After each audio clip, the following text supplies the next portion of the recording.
ഒരുപാട് സുഹൃത്തുക്കളുണ്ട്. അപ്പൊ അവരൊക്കെ കല്യാണമാകുമ്പോൾ എല്ലാവരും കല്യാണത്തിലേക്ക് ക്ഷണിച്ചപ്പോൾ ക്ഷണം സ്വീകരിച്ച് എല്ലാവരും എത്തിപ്പെട്ടു. അങ്ങനെ അൽഹംദുലില്ലാഹ് ഒരുപാട് ആളുകൾ നല്ല രൂപത്തിൽ പാട്ടൊക്കെ പാടി നല്ല ഉഷാറാക്കി പരിപാടി അവതരിപ്പിച്ചു തന്നു. അതിൽ നമ്മള് സുഹൃത്തിൽപ്പെട്ട ഈ പാട്ടിന്റെ മേഖലയിലുള്ള നമ്മളൊരു സുഹൃത്ത് തന്നെ മൂപ്പർക്ക് നമ്മളെ ഒരു ഫ്രണ്ടിന്റെ കല്യാണല്ലേ, അപ്പൊ ഒന്ന് ആവേശമാക്കി പാടാന്നുള്ള നിലക്ക് മൂപ്പര് കുറച്ച് ആവേശം കൂട്ടി പാടി. അതിൽ ഒന്ന് രണ്ട് വരികള് പല രൂപത്തിലും അർത്ഥം വെക്കാവുന്ന പോലത്തുള്ള വരികളാണ്. അപ്പൊ അങ്ങനെ പാടിയപ്പോ ആ ഒരു ലൈവും ഉണ്ടായ കാരണത്താല് ആ ലൈവിൽ നിന്ന് ആ ഒരു ഭാഗം മാത്രം കട്ട് ചെയ്തു. അതില് ഋഷ്ടമോൾ എന്ന് വരുന്നുണ്ട്.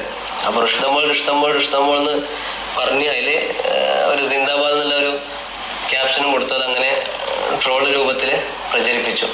ആ പ്രചരണം ഉണ്ടായതോടു കൂടിയാണ് ഇത്രയും വലിയൊരു വിഷമത്തിലേക്ക് നമ്മൾ ഇരയായി. മനസ്സിലാക്കുമ്പോൾ അദ്ദേഹം ഈ മധുഗാന രംഗത്ത് വളരെ പ്രശസ്ത അത് ആണ് ഇന്ന്. ഞാൻ കാരണം എൻ്റെ സമ്മത് വിഷമിച്ചു, അവന്റെ ഭാര്യ വിഷമിച്ചു, കുടുംബങ്ങൾ വിഷമിച്ചു എന്ന നിലയ്ക്ക് ഒരുപാട് വട്ടം എന്നെ കണ്ടിട്ടും അതുപോലെ ഫോൺ വിളിച്ചിട്ടൊക്കെ ഒരുപാട് വട്ടം എന്നെ ക്ഷമ ചോദിച്ചു. അസ്സലാമു അലൈക്കും വറഹ്മത്തുള്ളാഹി. സഹോദരങ്ങളെ, നിങ്ങൾ ഒരു വീഡിയോ കണ്ടല്ലോ.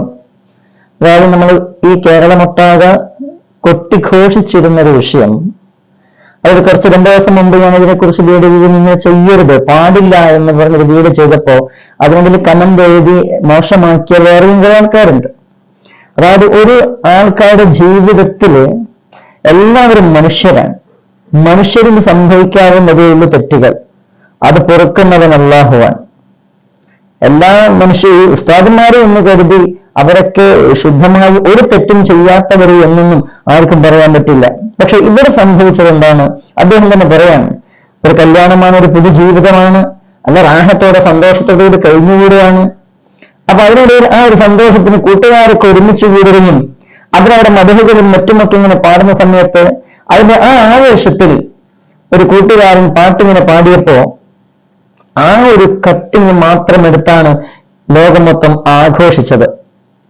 എന്നാൽ അതിനെക്കുറിച്ച് തെറ്റാണ് എന്ന് തന്നെ പണ്ഡിതന്മാരൊക്കെ സൂചിപ്പിച്ചിട്ടുണ്ട്, അതവർ സ്വീകരിച്ചിട്ടുണ്ട്, എല്ലാമുണ്ട്. പക്ഷെ അതിനപ്പുറം ഇതിനെ ആഘോഷിക്കുകയും ഇതിനെ കൂടുതൽ ട്രോളുകയും ചെയ്യുന്നു എന്നുള്ളതാണ്. അവിടെ നമ്മൾ മനസ്സിലാക്കാതെ പോയ ഒരു കാര്യമാണ്. അവിടെ എല്ലാവരും പാടുന്നൊരു വാക്യമുണ്ട്, റുഷ്തമോൾ എന്നുള്ളത്. ആ ഒരു റുഷ്ദ എന്ന പേരുള്ള ഈ ഉസ്താദിന്റെ വൈഫ് അവരെന്ത് തെറ്റ് ചെയ്തിട്ടാണ്? ആ കുട്ടിക്കുണ്ടാകുന്ന മാനസികമായ വേദന എത്രയായിരിക്കും? അവരാകെ തളർന്നു പോയിരിക്കുകയാണ്. ആരാണ് കാരണം? നിങ്ങളിങ്ങനെ പാടികൊണ്ടല്ലേ എന്നൊക്കെ പറയും. അവരവിടുന്ന് പാടിക്കഴിഞ്ഞു, അവർ പോയി, ആരും ഇടങ്ങേറുണ്ടാക്കിയില്ല. മാത്രമല്ല ആ പാട്ട് പാടിയ ആള് തന്നെ ഇദ്ദേഹത്തെ വിളിച്ച് പല തവണകൾ നേരിട്ടും അല്ലാതെയും ക്ഷമാപണം നടത്തിക്കൊണ്ടിരിക്കുന്നു. എന്നെ കൊണ്ടല്ലേ നിങ്ങൾക്ക് ഇത്ര വേദന ഉണ്ടായത്, പൊരുത്തപ്പെടണമെന്ന് പറഞ്ഞിട്ട്.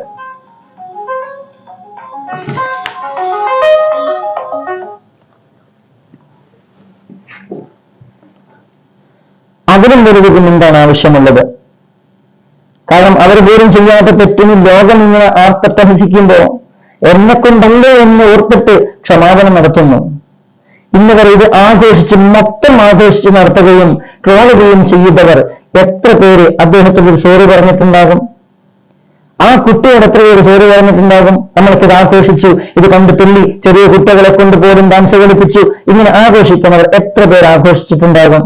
അവിടെ ആ വേദന എങ്ങനെ പോകും? അതൊരു ജീവിതം തുടങ്ങല്ലേ.